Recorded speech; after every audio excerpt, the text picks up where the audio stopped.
A Deputación prevé iniciar no prazo de 15 días o arranxo dos estragos ocasionados pola crecida dos ríos Rato e Fervedoira que chegaron a dobrar o seu caudal debido á borrasca Oliver o seu paso por Lugo.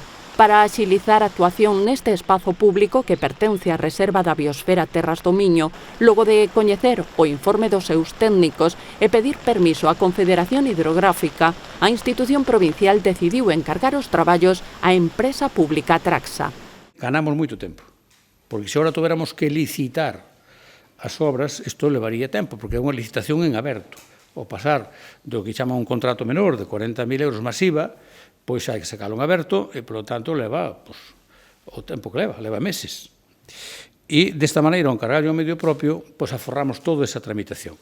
A intervención consistirá en recuperar os camiños que permitan pasear pola beira do Rato, retirar os restos acumulados na ponte de Cestería e nas de madeira arrastradas pola corrente, repoñer as 5 pasarelas do itinerario e a senda pivotada que conecta o paseo coa área verde da Tolda de Castela, ademais da reconstrución das escolleras mediante técnicas de bioenxeñería. A contorna do Rato ten moitísima importancia para os lucenses, polo seu valor ecolóxico, polo seu valor ambiental, e porque se sitúa nunha zona de alta biodiversidade.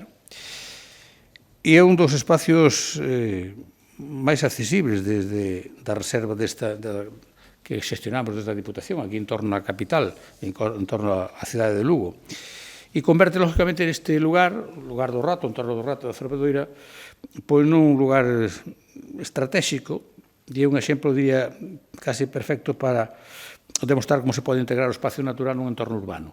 A restauración da contorna do Rato, a Deputación destinará 175.000 euros con cargo ao fondo de continxencia do que dispón para este tipo de emerxencias.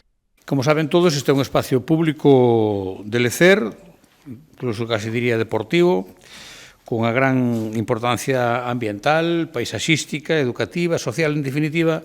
Eu creo que é un espacio que para toda a veciñanza de Lugo ten moita importancia, ten moita relevancia e, debido a él, lógicamente, pois estamos a actuar coa máxima dilixencia e coa máxima solvencia posible. A Xunta de Goberno aprobará mañá as actuacións a levar a cabo para as que se fixa un prazo de execución de 3 meses.